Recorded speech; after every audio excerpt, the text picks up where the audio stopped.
Okay, Assalamualaikum guys. So kita ada soalan, ada tak khusus pemasangan CCTV? Okay, jom. So sebelum tu cikgu nak review sikit. Sekarang jam 11.08 Saturday, hari Sabtu. So yang bagus je khusus bangsa Johor ni Yang tak siap lagi 2 tim saja, tapi mereka tunggu. Oh betul-betul lah. Blood brother.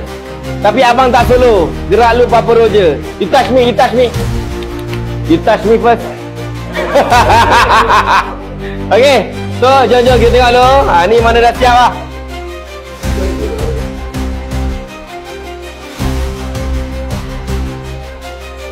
Dalam base 1 hingga base 10, 2 bay masih lagi yang bermasalah.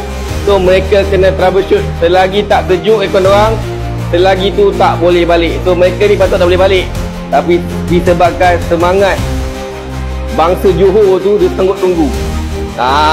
Okay. Alright. So berkenaan dengan soalan CCTV. Okay. Zoom sikit sini. Kepada korang yang nak belajar pemasangan CCTV, okay, tu berapa channel? 4, 8, nak lagi, tak ada masalah. Wasabi je sekarang, Melaka atau Johor.